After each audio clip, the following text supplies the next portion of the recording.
Final Fantasy XV. It's finally been released after 10 years of development. Firstly, I would like to say I wouldn't consider myself a fan of the series, but I've always been interested in the idea of exploring these very well crafted fantasy worlds filled with interesting characters, creatures and environments. I've only seriously played the MMO Final Fantasy XIV and played around 10 hours of Final Fantasy VII and 13 respectively, which for the most part I enjoyed, except for my time watching 13 play itself for me, but that's another story for another day.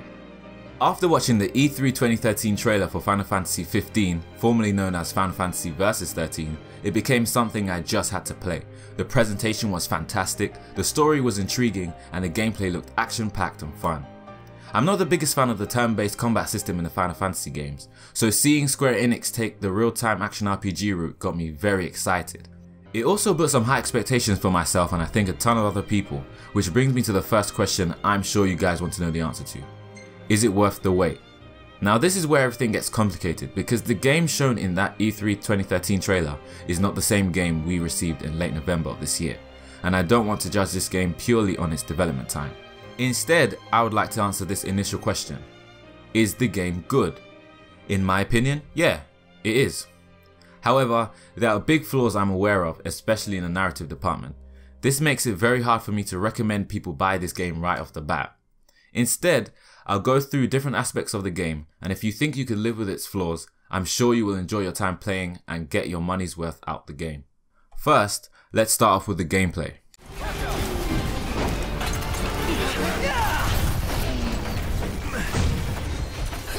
I had fun with the combat system. It's similar to that of Kingdom Hearts, but Noctis' warping ability allows you to dart around the battlefield with ease as you charge at enemies from every angle. The game does reward you for being swift as you can perform critical hits on your enemies if you strike them from behind. It also helps defensively as you can evade enemies through warping to specific structures to regain MP and if upgraded, some HP too. As well as this warping ability, Noctis can also phase through enemies' attacks by holding the square button on the PS4 or the X button on the Xbox. This did make things much more easy, but it didn't completely prevent me from being heavily damaged. The varied selection of weapons available to you also helped to make fights more enjoyable, as well as the ability to add magic as one of the 4 weapons available to you in battle. Each class of weapon Noctis can wield changes the way he fights very notably. For example, using a greatsword makes Noctis much slower but allows him to deal great damage.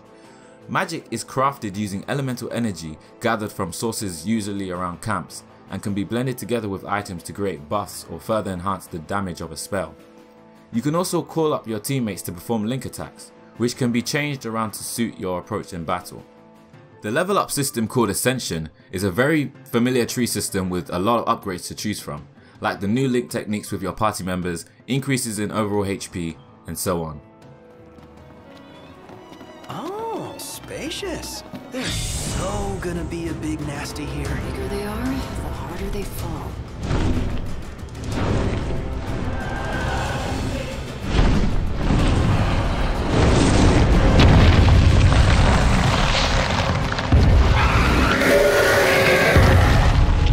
Boss fights are cool.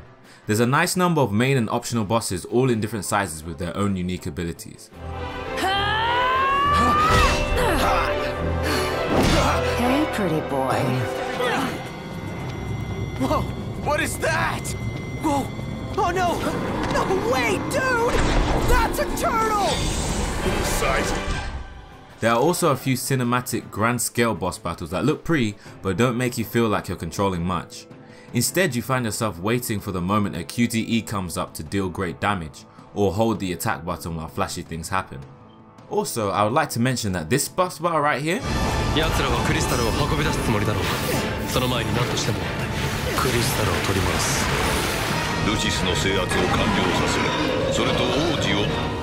yeah, it's not in the game.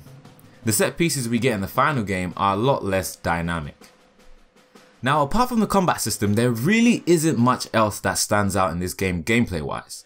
The open world is vast but very dull in comparison to other AAA RPGs out there like The Witcher 3, GTA 5, Fallout 4 and so on. Also, the main way this game advises you to travel around the open world is in a car called the Regalia. At the beginning of the game it's cool to be driven around, but it very quickly gets boring watching this.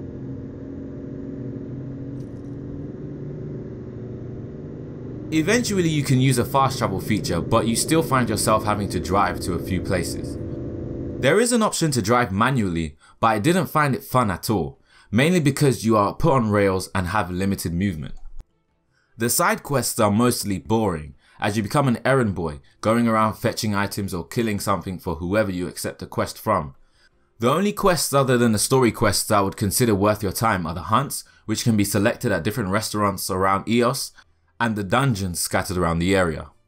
By the way, I would just like to say that chapter 13, it just goes on and on and on and on. It just never ends. It never ends. You think you're just going to be stuck in that for the whole game. Like, I just don't understand who decided that this was going to be a good thing to put in the game, but they put it in there and it's just, no, it's bad, guys, it's bad. So if you're planning to get this game, brace yourself, please. Despite the game getting a graphical downgrade from what was shown in the E3 2013 trailer, I think this game is still beautiful. As I mentioned before, I have always been a fan of the art of the Final Fantasy games, and 15 is no exception. The attention to detail is stunning, from the character designs and environments to the different effects the magic and summons have on the battlefield.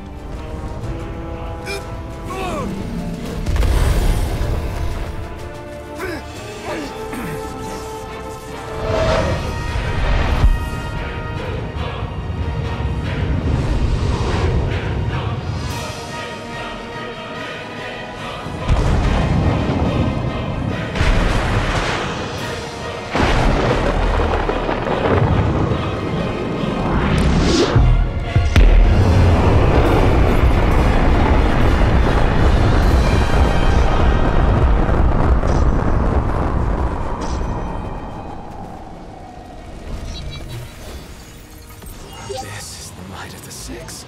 Dude, that was hardcore! And it did the trick. The place is dead. Rest in pieces. Come on. The music in this game is also wonderful. I love the epic orchestral music that played during the fights and epic cutscenes littered around the game's main story. You gotta be kidding me.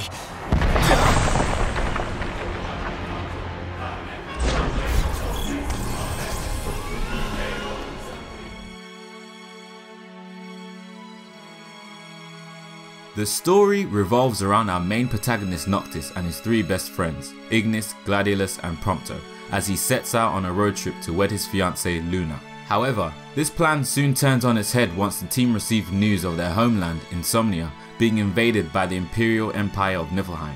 This then sets the team on a new course to help Noctis obtain weapons and power from past kings and various gods to save their kingdom.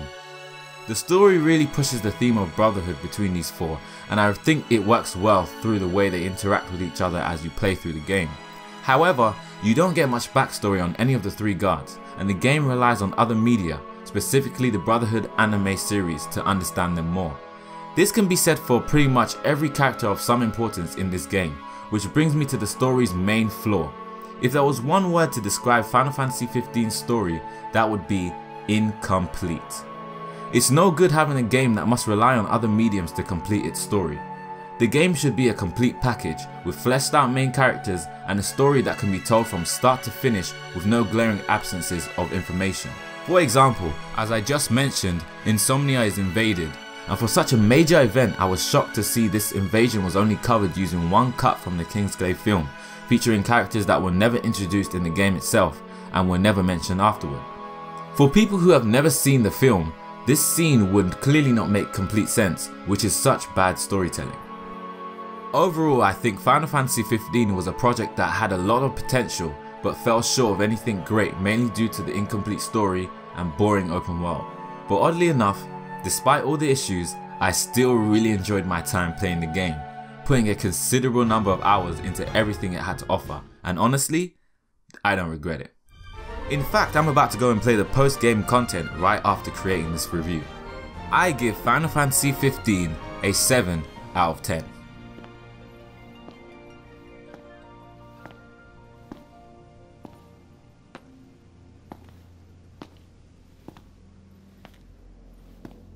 Ain't so bad out here once you get used to it. Still a lot we haven't seen, though.